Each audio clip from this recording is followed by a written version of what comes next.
USP, a segunda, e tiveram diversas palestras, seminários, minicursos interessantes, e para continuar e fechar também com uma palestra da mesma qualidade, a gente convidou o professor Nestor Caticha, da USP de São Paulo, que trabalha com mecânica e estatística aplicada a sistemas de processamento de informação, métodos para identificação de áreas ativas do cérebro usando ressonância magnética e eletroencefalograma, dinâmica de aprendizagem em redes neurais realistas e artificiais, modelagem de sistemas sensoriais primários, métodos de análise em dados de bioinformática, teoria e simulação de sistemas de agentes, com aplicações a estudo de sociedades, evolução e economia.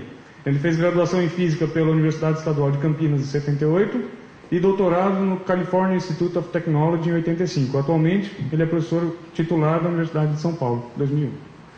Professor, a palavra é sua. Obrigado. Um prazer participar de uma semana da física organizada por alunos de graduação. Eu acho que isso mostra um dinamismo no instituto de vocês, que vocês têm que ficar orgulhosos disso. Não é fácil para os estudantes organizarem uma coisa dessas e que seja o segundo e que o terceiro não demore tanto, né? Então é isso. Muito bem, eu vou voltar um pouquinho aqui. E eu esqueci o título que eu dei para essa palestra, e na hora que eu fui escrever isso daqui eu dei outro título, é mais ou menos a mesma coisa, mas eu uso teoria de informação. Em tudo que eu faço eu uso teoria de informação. Eu vou no supermercado, eu estou pensando em teoria de informação, eu sento para trabalhar em teoria de informação, e eu tenho trabalhado com modelagem de cérebros, aprendizagem, e também com quais as consequências disso frente à organização de uma sociedade. Isso que eu quero falar para vocês. E a pergunta, em letra menor e pequenininha, mais vermelha, é se isso é física, não é? Porque, afinal de contas, é uma semana acadêmica da física, né? Então, o que é física? Então, física é isso. Física é aquilo que os físicos fazem, não é? Então, eu tenho todos os diplomas que tinha que ter. O que eu fizer é física. Aí a pergunta é: o que é um físico? E não é só ter diploma. A burocracia não pode mandar nisso daí. O que é? São pessoas que receberam um certo... Qual a distância correta? Isso. Tá bom.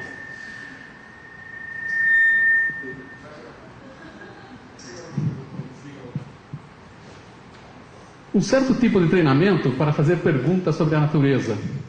Essa definição é um pouquinho modificada. Eu conversei com o David Gross, que foi mencionado na palestra anterior, sobre cromodinâmica quântica, e ele falou: o físico nos Estados Unidos é aquele que fez um curso do Jackson. Ou seja, que recebeu um treinamento específico, que sabe olhar a natureza de alguma maneira, e com isso ele leva...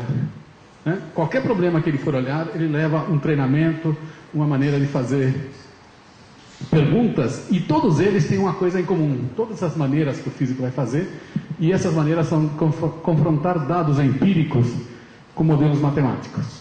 Então, só fazer matemática não é física, só colher dados não é física, é um modelo matemático para uma estrutura encontrada na natureza, algum conjunto de dados de algum tipo. Vou falar de modelos, então. Então, vocês olham aqui, isso é um touro, e supõe que um físico fosse fazer um modelo disso. Então, o físico vem, primeiro ele contata um especialista em touros, no caso é o Picasso, e Picasso fez isso aqui, ó, essa série de quadros aqui é fantástica, e você vê, em cada um dos estágios ele foi tentando extrair aquilo que é importante para definir um touro. Então vocês poderiam achar que isso daqui é um modelo de um touro. E na realidade nós vamos fazer modelos mais desse tipo assim, ó. Então esse é um touro, é um touro que é 2 dimensões, é circular, mas eu vou fazer correções perturbativas. Tá bom? Então esse é um touro.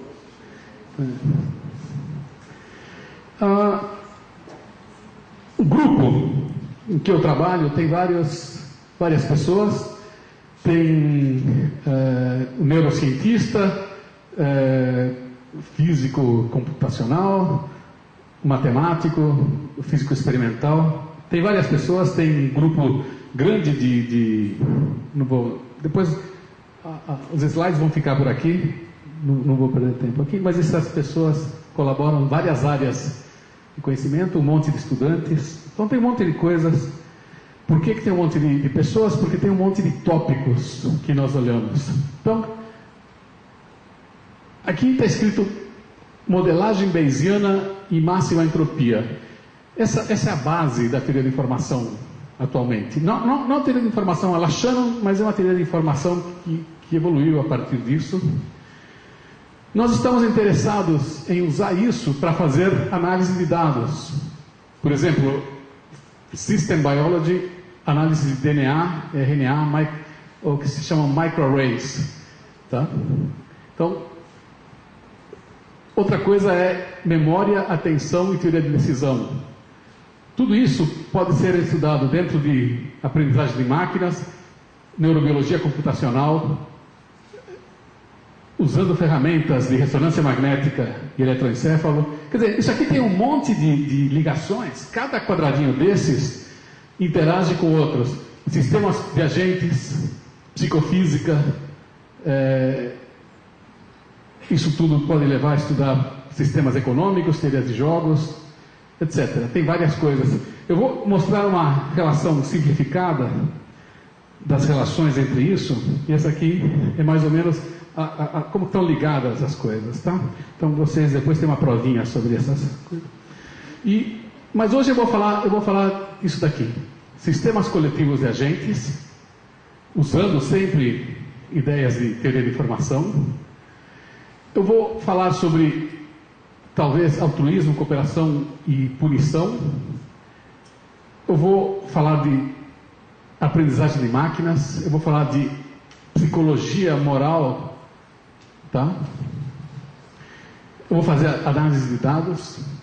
E vou usar também coisinhas que não vou mencionar muito, mas eu vou usar ideias de ressonância magnética e eletroencefalograma, psicofísica, memória, atenção, decisão, um pouco de análise de DNA, modelagem evolucionária. Então isso aqui é uma grande bagunça. E talvez vocês não... Vou mostrar de novo para que vocês lembrem, tá? Essas são as relações, tá? Agora que vocês viram, posso continuar. Então, quais são os objetivos? Vamos começar. Os objetivos é usar a teoria da informação e fazer mecânica estatística de aprendizagem. E eu quero... O que mecânica estatística faz? Olha para interações. Como que eu entendo interações, por exemplo, entre pessoas?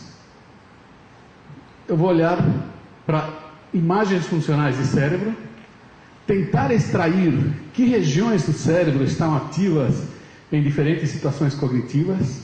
A partir daí, usando ideias de aprendizagem de máquina, definir interações, como que as pessoas agem quando estão numa certa interação com outra pessoa. E, a partir dessas interações, construir modelos de sociedades. Tá? Uma vez que você tem um modelo de sociedade, você quer fazer o que o físico faz. Colher dados, pegar dados que outro grupo colheu e fazer comparações entre as previsões da teoria e as previsões e os resultados experimentais. Uma das coisas que eu vou mostrar, aqueles de vocês que já viram um pouquinho de termodinâmica, mecânica estatística, sabem que tem transições de fase na natureza. Nós vamos entender aqui uma quebra de simetria na sociedade igualitária. Organização social de um grupo. Eu vou falar sobre isso hoje e eu vou falar sobre guerras culturais. Por que nos Estados Unidos, por exemplo, nós temos dados americanos, por que nos Estados Unidos você tem, agora especialmente em época de eleições, grupos de pessoas que levantam, olham para os outros e falam: vocês são totalmente imorais. E outro grupo levanta e responde: não, vocês que são imorais. E eu falo: não, você. Por quê? Por que tem essas diferenças?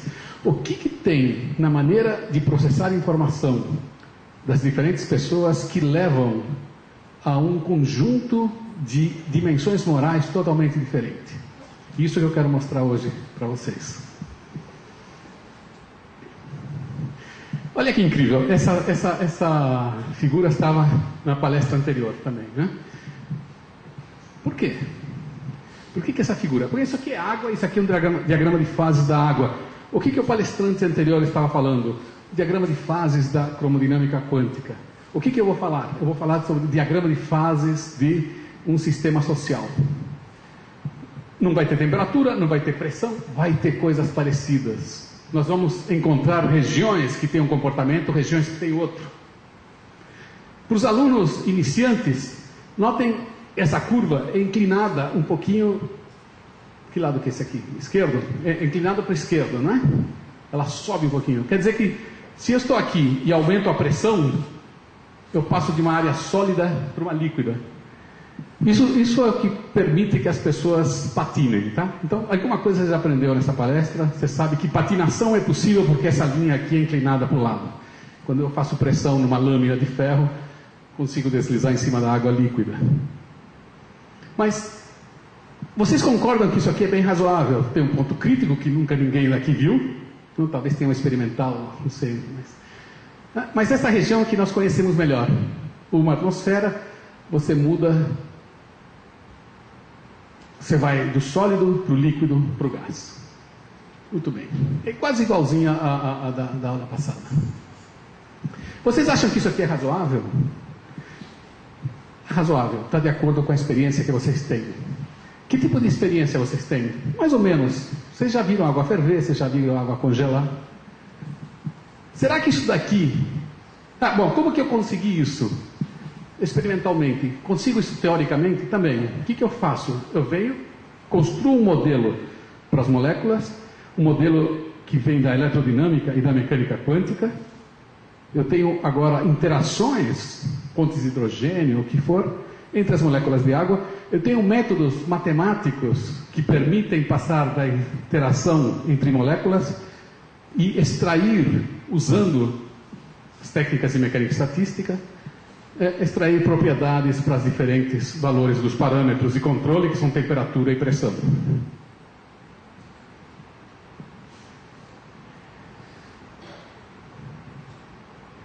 A mecânica estatística foi desenvolvida essencialmente na segunda metade do século XIX. Foi usando a mecânica estatística para descrever um problema de eletrodinâmica que se encontrou pela primeira vez alguma discrepância entre o mundo clássico e os resultados experimentais. O que as pessoas fizeram? Jogaram fora a mecânica estatística ou mudaram a eletrodinâmica? Isso foi a primeira evidência da necessidade de uma teoria quântica. Quem mudou foi a eletrodinâmica, a mecânica estatística continuou. E, essencialmente, essa mecânica estatística, hoje em dia, pode ser interpretada como uma teoria de informação. Dada a informação sobre as interações entre as moléculas, dada a interação sobre as condições em que foi realizada uma experiência, eu posso atribuir probabilidades às diferentes configurações do sistema. Teoria de informação lida com a atribuição de probabilidades às diferentes asserções que você pode fazer sobre o sistema. Então, se eu falo, a molécula 17 está na posição tanto, a molécula 18, são asserções que eu faço. Então, é uma maneira de incorporar informação na descrição da incerteza que você tem. O que é informação? É aquilo que muda as probabilidades que você atribui. Essa é a definição de informação moderna que você tem. Não é bits. Bits é outra coisa. Bits é quando você quer transmitir um programa, mas esse programa, se eu mandar o programa da Xuxa, ou se mandar um documentário da BBC, a informação é diferente. O número de bits é o mesmo, tá? Mas de certa maneira a informação que depende do receptor do outro lado, a informação é diferente. Muito bem, essa aqui é a informação que você colhe a partir da eletrodinâmica, da mecânica quântica, e você monta um diagrama de fases como esse. Isso aqui é razoável? É. Isso aqui é tudo? Não, não é. Isso aqui é parte da história. Se você coloca muito mais detalhes de informação, muito mais informação nesse problema, você vai encontrar que em certas regiões, agora mudou, pressão e temperatura, a estrutura do gelo tem diferentes fases, é extremamente complicada, é muito mais interessante. Isso daqui é uma primeira versão que não está errada, é só incompleta. Na hora que você descreve com mais detalhe, você vai ter esse tipo de resultado. Ou seja, aquilo que vocês não reclamaram não era a verdade, não era a realidade, era uma boa aproximação, era útil. Para muitas pessoas isso é útil. Tá? Então, a questão é que das propriedades microscópicas entre átomos se obtém as propriedades macroscópicas da matéria. Se você coloca mais informação, você vai conseguir uma melhor... vai bater melhor com os resultados experimentais. Tá? Uma melhor concordância com os resultados. Existem propriedades emergentes que não estão descritas nas unidades, nos átomos, nas moléculas, e você tem quebra de simetria. Por exemplo, aqui, a densidade, o parâmetro de ordem seria a densidade, e você tem variações de densidade quando você cruza essas fronteiras. Quais são... O que é básico aqui? É básico o conceito de energia. E o que é energia? A coisa mais legal é você pegar um físico e perguntar o que é energia. Né? Uma vez eu estava dando aula de física para biologia, e eu fui definir o que era energia, e você começa a definir energia. Eu falei, tudo bem, tem coisas que são difíceis. Me fala vocês que são biólogos, o que é vida? Ah, bom, todo mundo sabia o que era vida. E não tinha duas definições que batessem. Então, qual que é a definição que você pode dizer? Olha, essencialmente, as regras da física são invariantes por translação temporal. Se eu faço uma coisa hoje e eu faço a mesma experiência amanhã, eu espero obter os mesmos resultados. Se eu não tiver, tem alguma coisa que eu não percebi. O fato de não encontrar os mesmos resultados pode indicar que alguma coisa mudou. Então, a questão é que se eu tenho uma simetria de translação temporal, vai existir uma quantidade que se conserva. Por isso que é útil a energia, porque se eu souber essa energia num sistema aqui e souber em outro momento no tempo, eu já avancei muito, eu já sei coisas. Então, falar de invariantes que vêm de simetrias é extremamente importante porque faz com que a gente tenha que trabalhar menos. Então, energia é simplesmente uma manifestação de uma certa simetria de transformação no tempo. Existe essa quantidade que está lá, essa quantidade tem um valor, e esse valor é fixo. A questão é, dado que eu sei que existe uma quantidade que se conserva, eu posso agora usar isso como informação e posso calcular certas respostas a certas perguntas experimentais.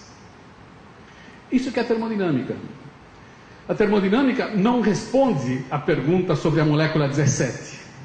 A molécula 17, se eu fizesse a experiência aqui ou na Sibéria, a molécula 17, que eu chamo 17, faz coisas e lá na Sibéria outras. As respostas a esse tipo de pergunta não faz parte da termodinâmica. Então, o que a termodinâmica responde? A termodinâmica responde perguntas onde saber a energia do sistema e mais algumas coisas é suficiente para aquelas perguntas. Tá? Outras perguntas talvez não caibam nesse formalismo. E quando eu uso energia, aparece uma quantidade que mede, que vocês todos sabem o que mede a importância das flutuações da energia em torno do valor médio, em torno do valor mínimo. Tá? Então, quão importante é uma energia um pouquinho acima da energia mínima? Isso é a temperatura. Mede a importância, o efeito que isso vai ter nas probabilidades do sistema. Então, isso aqui é uma aula, um curso de termodinâmica bem rápido, porque é isso que eu quero fazer agora. Tá? Bom, isso eu falei. As ferramentas são processamento de informação, as condições do experimento, dada a informação, interação, a energia de interação, a energia total do sistema, o campo magnético externo, a temperatura, a pressão. Então, se eu fixar essas coisas, eu vou poder atribuir, isso aí é informação, eu vou poder atribuir probabilidades, e essas probabilidades vão me permitir fazer predições. Predições são respostas a perguntas interessantes. Tá? A probabilidade é a estrutura matemática para lidar com situações com informação incompleta. A probabilidade não é a frequência. Deixa eu ver se eu trouxe aqui. Tem aqui. Vou fazer vou fazer duas experiências hoje. Uma é a seguinte: eu tenho uma moeda, me deram de troco agora na cantina, e eu vou jogar essa moeda. Se cair cara, eu pago R$10. Se sair coroa, eu quero R$1. Alguém quer jogar? Eu pago R$100 se sair cara. Alguém quer jogar? Vou jogar aqui, ó. Vou fazer a experiência. Ninguém quis, tal. Eu vou jogar. Tá? Eu vou jogar. Ganhei. Tá? Ninguém quer jogar, não vou ganhar. Tá? Eu vou jogar de novo. O que é a probabilidade? Muitos de vocês pensaram meio, não é? Mas ficaram quietos e falaram: esse cara tá de sacanagem. Não tô. Por que você atribuiu probabilidade meio? Vocês estão certos. Eu não atribuí porque eu tinha mais informação que vocês sobre como ia ser feito a experiência. Imagina que eu vá aumentando, pouco a pouco, a altura. Se eu jogasse daqui, vocês aceitariam o meu desafio? Sim, porque agora vocês têm mais informação e vocês têm uma informação que permite dizer que, como eu não tenho precisão na maneira como eu vou jogar a moeda, então você não tem informação sobre que lado vai cair, probabilidade meio é razoável, etc. Então, probabilidade depende da informação que você tem e não tem a ver com a frequência. Outra pergunta: alguém já jogou infinitas vezes uma moeda? Terceira pergunta: se eu jogar 10.000 vezes uma moeda, será que vão sair 5.000? Eu vou jogar, vai bater no teto, vai bater aqui, vai bater na cabeça dela, vai cair no chão. Vou jogar 10.000 vezes, se ela aguentar, será que vai sair 5.000 e 5.000? Não. Quer dizer, mas as pessoas falam em meio. Isso tudo é errado. Então, essa é a grande questão a grande lição que eu quero passar para vocês. Probabilidade é aquela estrutura matemática que me permite lidar com informação incompleta. Isso, eu quase que eu só falei disso. Eu pensei sobre o que eu ia falar, quase que eu só falei disso. Tá? Outra coisa é essas estatísticas. Isso na linguagem de estatística, para o físico, são valores esperados e funções das variáveis, que vão tomar, isso aqui chama parâmetros de ordem, tá? Vão tomar valores diferentes dependendo dos vínculos informacionais. Por exemplo, vínculo informacional é: eu coloquei a pressão do meu sistema em tal valor, coloquei em tal valor, outro valor. Então, isso é a informação. Então, essas são as ferramentas que eu vou usar.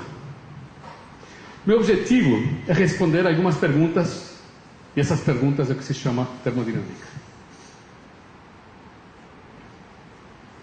Muito bem. Esse é outro diagrama de fase. Na palestra anterior não teve o diagrama de fase do chocolate com baunilha. Isso é tirado Ken Jackson, Universidade da Arizona. Tem uma transição de fase aqui no cristal líquido. Se eu aumento a temperatura, aqui é chocolate quente, um vanilla malt, não sei o que seria isso, mas tá bom? Isso é um diagrama de fase. O que eu quero? Por que eu mostrei água e agora chocolate? Porque todos vocês têm uma noção muito estrita de como se deve tomar o chocolate. Cada um sabe onde que gosta do chocolate. Então, se eu viesse aqui falar da teoria de chocolate e falasse: olha, esse é o lugar ideal do chocolate, outro ia falar: não, é aquele lá, outro é aquele lá. Então, cada um tem a sua posição sobre o chocolate, mas o que nós temos que concordar não é sobre como você gosta ou eu gosto de chocolate. O que nós temos que concordar é: se eu fizer um diagrama onde eu tenho percentagem de chocolate, temperatura, eu vou ter diferentes fases e diferentes propriedades, e não importa qual que você gosta, ou qual que você gosta, qual que eu gosto, não importa isso, mas nós vamos concordar sobre o diagrama.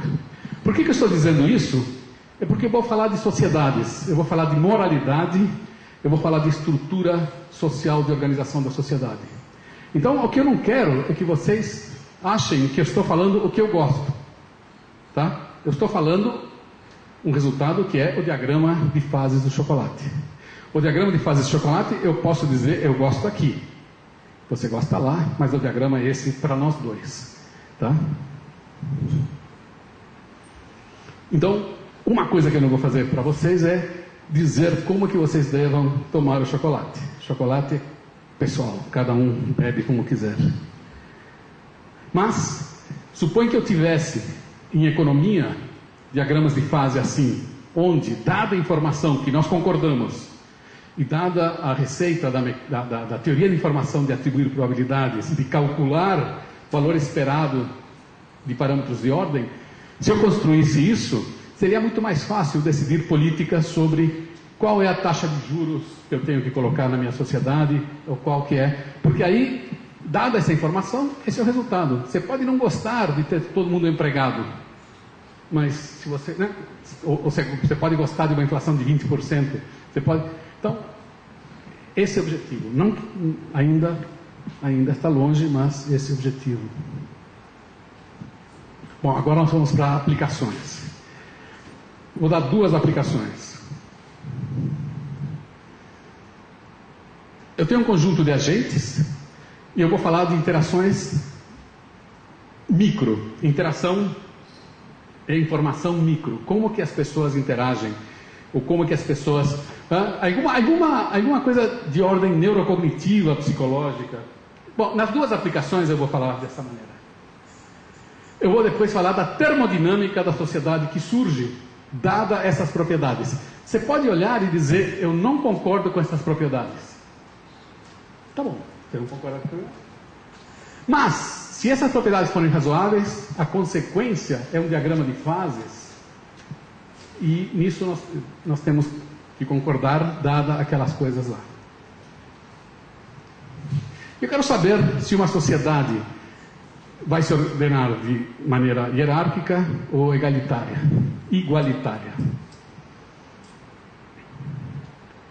Essa é uma questão bastante importante. Eu não estou falando de situações agora, mas se você olha os antepassados que nós compartilhamos com gorilas, bonobos e chimpanzés, eles provavelmente tinham uma estrutura hierárquica. 7 milhões de anos atrás saiu o gorila, continuou outra linha. O gorila tem uma estrutura extremamente hierárquica. 4 milhões de anos atrás saiu o bonobo, o chimpanzé, que depois se separaram. Uma estrutura hierárquica. Nós continuamos aqui.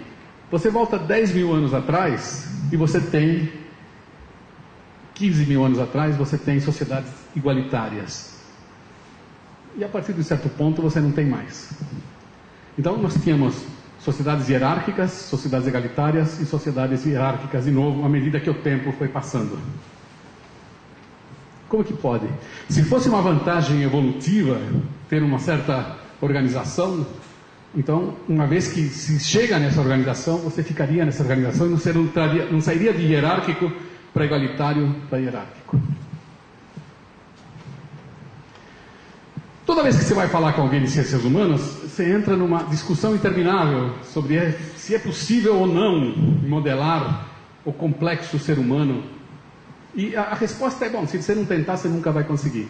E se você tentar e estiver errado, pelo menos você sabe que você tem que fazer mais. Então, isso não é esse o problema. Assim que vamos começar. Isso daqui é o que motivou esse trabalho. Esse aqui é o trabalho de Robin Dunbar. Você pega o neocórtex em diferentes primatas, pega a massa do neocórtex e divide pela massa do resto do cérebro. Pega o logaritmo disso, coloca aqui. Pega o tamanho médio do grupo social. Você tem seria muito chamado de uma lei de potência. Tá bom, mas você tem no log-log, você tem uma coisa, você tem uma tendência. Tá? Os homens estão por aqui. Significa que mais ou menos, e isso que é legal da precisão numérica nesses meios, é que existe a reta, a melhor reta por milímetros quadrados, passa em 149. Quer dizer que o número de homens no grupo, homens e mulheres, né? Seria 150. Então, por aqui você teria o homem. E a pergunta é, isso aí tem algum sentido? E você vai e olha dados etnográficos e você vê que sim, não existem... quer dizer, os antropólogos também têm o seu modelo de Ising, o seu átomo de hidrogênio, o seu oscilador harmônico. E eles vão nessa tribo... tipo, tem várias, tá? Vários candidatos, mas essa é uma das mais estudadas, são pigmeus, zaires, hugutis, e eles vivem em grupos que não passam de 200, tá? Tem vários outros, tem muitos dados, você vai no Atlas Etnográfico, tem um monte de análise sobre isso, e são pessoas vivendo num estágio pré-agricultural. Eles caçam e coletam comida. Esses aqui são dados de carbono 13. Isso aí tem a ver com, a partir do carbono 13. Aqui são dados de carbono 14, então você pode saber em que idade que você coletou um esqueleto na Inglaterra. A partir da concentração de carbono 13, você sabe essencialmente o que ele comia. O tempo diminui, avança, lá é o passado, aqui é o presente. Tem uma transição nos costumes alimentares de britânicos por volta de 5.000 anos atrás, 5.200 anos atrás, em que as pessoas começaram a agricultura. Então teve uma mudança bastante brusca aqui. Muito bem, agora vamos começar a brincar. O que o limite de Dunbar leva a pensar? Leva a pensar que os grupos de primatas têm um tamanho correlacionado com o tamanho do neocórtex. Para que serve o neocórtex? Ele serve para planejar. Ele serve para planejar como que eu vou roubar a comida do meu vizinho, como que eu vou roubar a fêmea do vizinho, como é que eu vou brigar. Eu quero saber se duas pessoas no meu grupo, se eles são amigos entre si ou se são inimigos. Eu quero saber a relação de alianças entre as diferentes pessoas do grupo. Então eu vou fazer assim, eu vou imaginar que existem limitações cognitivas no ser humano. Eu vou modelar isso. Nós não temos a capacidade de saber tudo, nós temos que fazer escolhas. E eu vou usar o conceito de energia para ilustrar a utilidade do conhecimento de relações sociais.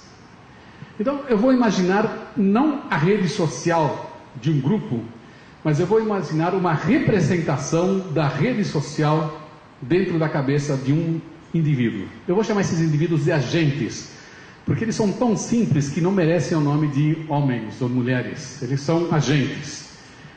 Então eu vou representar o estado da representação das relações sociais no grupo em que o ser humano vive, e eu vou colocar uma bolinha, isso aqui é um vértice, para representar as pessoas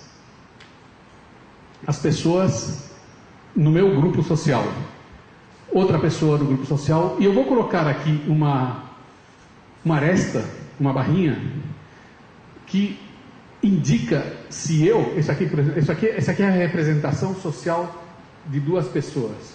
Se existir uma barrinha, quer dizer que a pessoa, o agente que eu estou considerando, sabe sobre a relação dessas duas pessoas. Se eles são aliados, se eles são inimigos, ele sabe, ele tem informação. Tá? Então, um grafo, a rede de conhecimentos sociais, de relações sociais, vai ser representada por um grafo, onde o vértice é um membro do grupo, a aresta é uma relação conhecida. Tá? Eu vou representar o custo de representação, eu vou introduzir uma função associada às relações entre pares, você e você. Eu sei que o Marcelo e o Maurício têm uma relação. Eu sei, eu tenho que gastar memória com isso, eu tenho que gastar esforço cognitivo. Tá? Agora, eu não sei de todos vocês, como que o Maurício e o Marcelo estão ligados a alguém lá no fundo que eu nunca vi, não sei. Tá? Então, na minha representação aqui, eu tenho um vértice, outro vértice, uma aresta e nenhuma aresta para lá. Tá?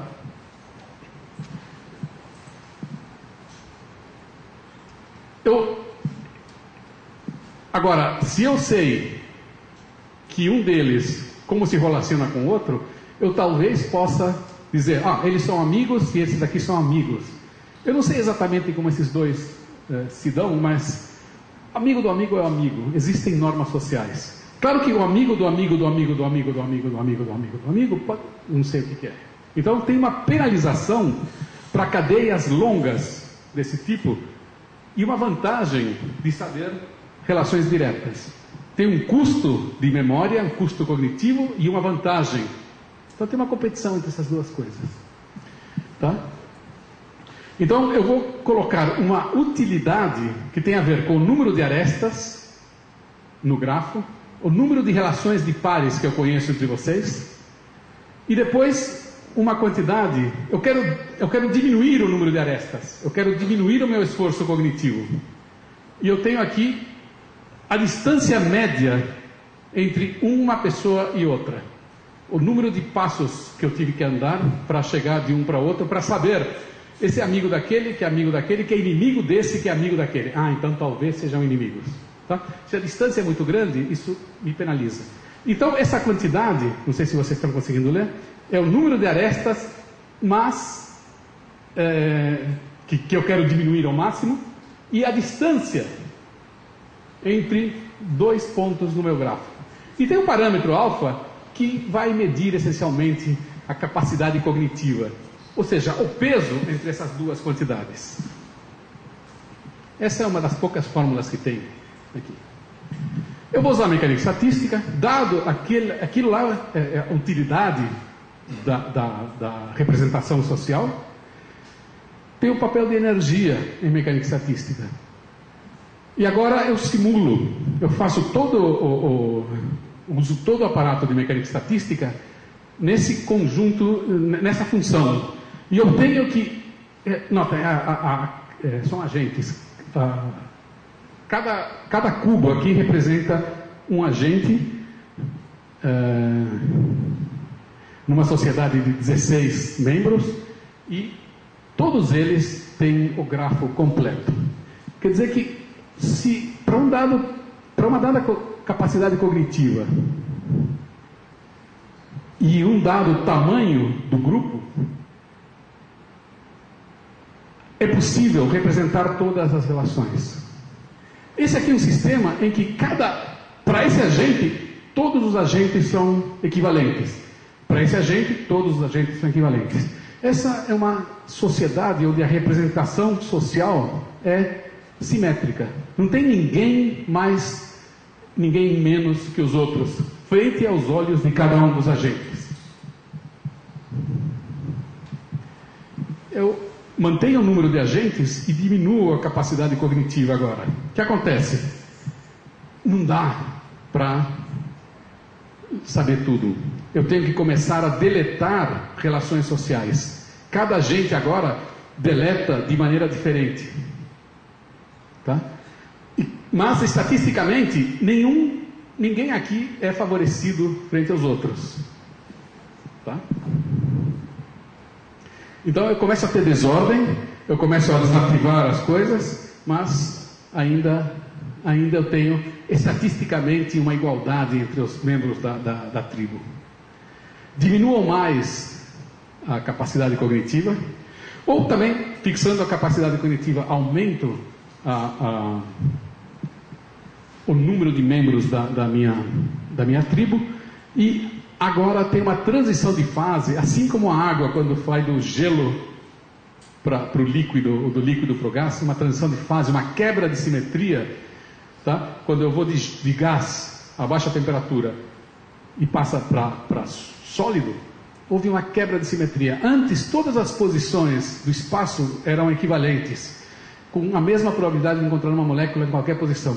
Uma vez que quebra uma simetria no sentido de aparecer uma rede cristalina, sabendo que tem alguém nessa posição, eu sei que a probabilidade nessa posição é maior e que as probabilidades aqui mesmo. Então, quebrou a simetria. Os pontos não são mais equivalentes. Aqui quebrou a simetria. Esse sujeito aqui é representado de maneira diferente entre esses aqui. É claro que, assim como está o modelo, esse sujeito pode ser Joãozinho e esse aqui pode ser Pedrinho. Não tem correlação isso aqui. Agora, se eu coloco... Que legal, vocês nunca viram uma palestra de física que fale isso. Se eu coloco fofoca agora, fofoca é extremamente importante. Fofoca é uma das coisas mais importantes no desenvolvimento de linguagem, na evolução do ser humano, né? Se eu coloco fofoca, quer dizer que tem troca de informação sobre... O que é a fofoca? Esses dois aqui são assim, tá? Fofoca é isso. E você pega agora a informação que eu passei para você sobre esses dois, e aí eu faço a dinâmica, eu faço a mecânica estatística agora com esse tipo de interação, e vou ter uma grande correlação em que esse cara e esse aqui sejam o mesmo. Uma vez que uma sociedade que fofoca entre si tem uma representação onde um dos membros é especial, existe a possibilidade de que agora o tratamento dessa pessoa seja diferente. Aqui são resultados de simulações. Aqui aparece o grau. Grau é o número de arestas que sai de um dado vértice. Em vermelho eu tenho o grau médio de cada um dos vértices. Em azul eu tenho o grau máximo, ou seja, em média, num sistema estatístico, qual é o grau máximo de um membro, de um grafo desses? Ou seja, qual que é o grau daquele cara que tem o maior grau de todos? E aqui embaixo aparece alfa, que é uma medida do tamanho do cérebro, dividido essencialmente por n quadrado. E por que aparece n quadrado? N por n menos 1. Porque n por n menos 1 é essencialmente o número de relações sociais total. Então, se eu tenho um grupo de 5, eu vou ter 5 vezes 4 sobre 2. Dá 10 relações. É fácil lembrar das relações, 10 relações. Se eu tenho 150, faça uma conta, tá? 100 dá 100 vezes 99 sobre 2, dá 100 vezes 50, tá? É muita coisa, tá? Você não lembra 5.000 fofocas, né? Então, isso daqui é uma forma de escala entre o tamanho do cérebro e o tamanho do grupo. Para lá, naquela direção, aumenta o tamanho do cérebro para n fixo. Ou, para tamanho de cérebro fixo, aumenta... diminui o tamanho do grupo. Nessa direção, diminui o cérebro ou aumenta o tamanho do grupo. Então agora nós temos uma transição em que de um regime igualitário, para um regime onde há flutuações grandes, essas aqui são as flutuações desses parâmetros de ordem, e depois uma região em que um sujeito domina e aparece como o único a ter um grau diferente dos outros, todos os outros têm uma ligação pequena. Tá? Então esse é o... Aqui eu tenho a rede totalmente conexa, esse aqui é um regime igualitário, aqui um regime que em antropologia vai se chamar de luta pelo poder, um power struggle. Aqui começam a aparecer diferenças entre o homem típico e o big man, o chefe, né? Aqui não tem chefes, aqui começam a aparecer chefes e aqui começa a ter um chefe que é estável. Então a ideia a partir desse gráfico é dizer, olha, quando nós éramos nossos antepassados, antes de virar homens, eles tinham uma estrutura social onde alguém era diferente dos outros. À medida... Bom, nessa época, qual que era a grande pressão sobre o ser humano? Você vive num grupo que colabora entre si, você tem outros grupos humanos para lutar. Mas você está na África, você acha que o leão é um problema? Não é nada. Faz muitos milhões de anos que nós batemos nos leões, sem problema. Aumentar o tamanho dos dentes, ou correr mais rápido, essas coisas não são importantes para lutar contra um leão. A grande pressão evolutiva sobre o homem, sobre os hominídeos de 1 milhão de anos atrás, é o aumento do cérebro. Por quê? Para poder roubar a mulher do outro cara, para poder trapacear, para poder fazer colaborações para bater no outro. Então, o que aconteceu a partir de 1 milhão de anos atrás, 700 mil anos atrás? Aumenta o cérebro, nosso cérebro aumenta. O que acontece quando aumenta o cérebro para grupos de um tamanho fixo? Você vai daqui para lá, aumentou o cérebro. O que acontece? Você tem uma sociedade igualitária. E eu quero fazer aqui um parênteses, que sociedades igualitárias não são assim tão bonitinhas. Sociedades, se você olha restos, esqueletos de sociedades igualitárias, 12, 13, 14 mil anos atrás, o número de mortes por homicídio é uma coisa assim como 70%. Então, por que essas aqui são igualitárias? É porque todo mundo que tenta aparecer como o chefe leva a porrada de todo mundo. Então, é todo mundo igual. O que acontece na hora que nós temos... Então, isso aqui foi uma evolução muito lenta, 700 mil anos. 700 mil anos e nós temos uma sociedade igualitária. O que acontece aqui? Agora, numa escala de tempo muito mais rápida. Você tem a descoberta de métodos de estocagem de comida. Você tem a descoberta de agricultura. Você tem a possibilidade de criar gado. O que acontece a partir daí? O número das...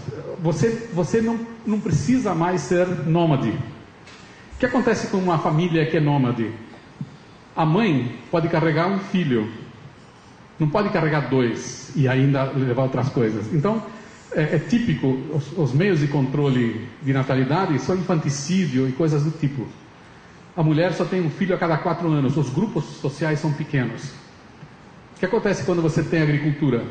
O grupo social pode crescer muito mais, porque você não precisa matar a criança, tem comida. A comida é de menor qualidade. A vida do homem pós-agricultura é pior em saúde, em tamanho, em força, né, do que a do caçador. Mas ele pode ter mais filhos. O que acontece quando ele tem mais filhos? O grupo aumenta, mas aumenta tão rápido que o cérebro não tem tempo de acompanhar. Então o nosso cérebro ficou fixo enquanto o grupo aumentava. Na hora que o grupo aumenta, nós voltamos para aqui e nós temos uma sociedade. Se você olha as primeiras evidências arqueológicas de festas, festa é uma coisa, todo mundo vai sair daqui e vai para uma festa. Bom, festa é um sinônimo de quebra de igualdade para os antropólogos. Por quê? Porque festa é alguém dando comida para os outros. Tá? Diferenças de casas. Você tem uma aldeia, 12 mil anos atrás, todas as casas são iguais. 8 mil anos atrás tem uma casa que é diferente. Tá?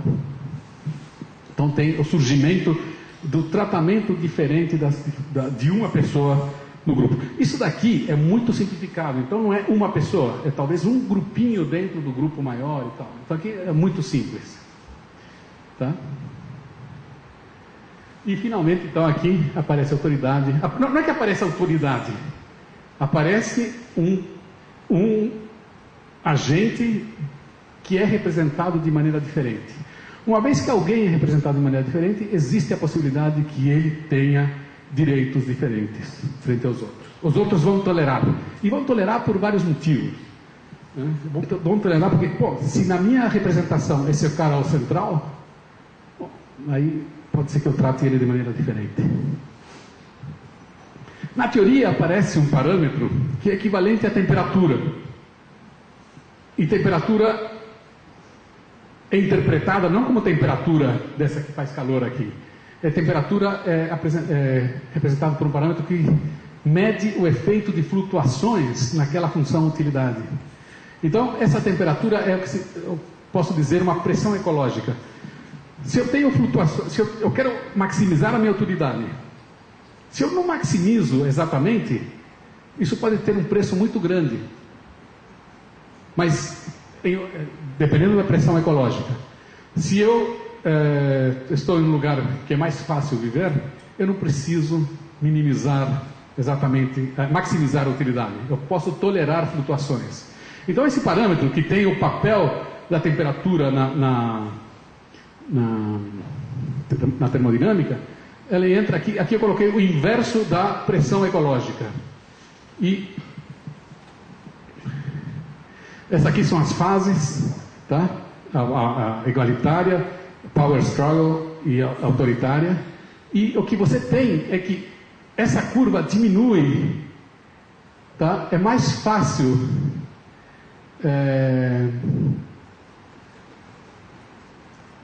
quer dizer, esse aqui é o mesmo parâmetro, alfa sobre n quadrado, tá? É a capacidade cognitiva sobre o número ao quadrado de membros da tribo. Então, à medida que a pressão aumenta, é mais fácil você ter uma fase autoritária. Isso quer dizer que em lugares difíceis de viver, a autoridade aparece para grupos menores. Então, se você vai no meio da África, em regiões tropicais que tem chuva, tá? Isso aqui correlaciona muito bem com chuva. As pessoas têm comida e tal. Os grupos começam a apresentar sistemas de organização de autoridade para grupos de 150, 200, 300. Você vai na África subsaariana, do Saara, onde as pessoas têm muito pouco para comer, grupos aparecem com autoridade já com 40, 50 pessoas. Então, isso é uma previsão da teoria que depois se bate com resultados experimentais. Muito bem. Segunda aplicação. Segunda aplicação, eu quero lembrar vocês do chocolate. Tá? Eu vou falar de moralidade. Existem diferentes maneiras de comer o chocolate. Isso aí é... Tá? E eu vou falar de moralidade. De novo, eu insisto que eu vou falar de microinterações, e de microinterações eu vou tirar comportamento macroscópico. Isso é reducionismo. E eu aceito a crítica. E se você vai falar com pessoas e dizer, isso é reducionismo. Não, reducionismo é o que nós sabemos fazer em física.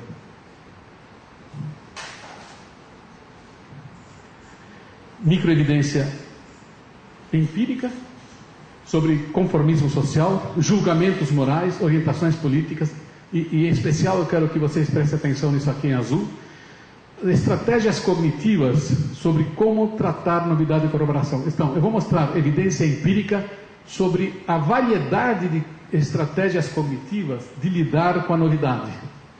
Tem pessoas que lidam com a novidade e certas regiões do cérebro ativam. Tem outras que lidam com a novidade, as mesmas regiões do cérebro ativam. Mas, comparado com o tratamento de informação corroborativa, a diferença para um grupo e para o outro do sinal de ressonância magnética é diferente. Então, isso é um dos poucos ingredientes que eu vou usar. Existem diferentes estilos cognitivos no que diz respeito a tratar novidade e corroboração. Depois eu vou pegar o resultado de 15 mil questionários. Esses são questionários colhidos por Jonathan Haidt, de Virgínia, onde ele analisa o que se chama a matriz moral. Ele faz perguntas sobre pessoas, e eu vou explicar melhor isso daí, e esses são os dados que nós vamos ter. Então, vamos lá. E o meu objetivo é sempre esse, comparação a conjuntos de dados empíricos. Vai ter transições de fase, e eu vou falar de adaptabilidade, capital social, esse tipo de coisa. Quanto tempo eu tenho? Tudo bem, tá. Correndo mais.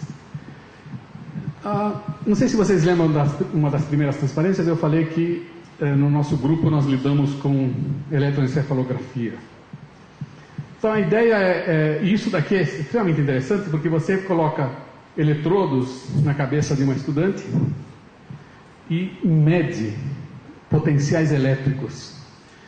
E o que você aprende num curso de eletrodinâmica? Você aprende que dadas fontes no sentido de cargas, de polos, correntes, você cria potenciais. E você escreve leis de Coulomb, o que for, fontes eletromagnéticas geram campos potenciais, etc. Esse aqui é um problema inverso. Problemas inversos são extremamente bonitos e os métodos mais avançados de lidar com problemas inversos são os métodos que vêm da teoria da informação, são os métodos bayesianos. Nós fazemos uma representação, e essa aqui eu não vou falar muito, porque isso aqui seria toda outra palestra. A maneira de resolver o problema inverso, de saber que regiões do cérebro estão ativas para dados potenciais nos eletrodos, é um problema que é muito difícil. Tem muito ruído, tem poucos eletrodos, e a solução é usando ideias de múltiplas escalas. Então você lida com o problema numa escala em que você representa o cérebro de uma maneira grosseira, resolve o problema e usa isso como input para descrever o problema numa escala mais fina, mais refinada, até que você tira. Então aí agora você pode colocar uma pessoa para tomar decisões de cunho moral e ver que regiões do cérebro são ativadas. Por quê? Porque tem regiões que nós sabemos que são regiões que lidam com planejamento racional, né? E tem outras que são associadas à emoção. Tem umas que são rápidas, tem umas que são mais lentas. Então, esse tipo de coisa você pode estudar aqui.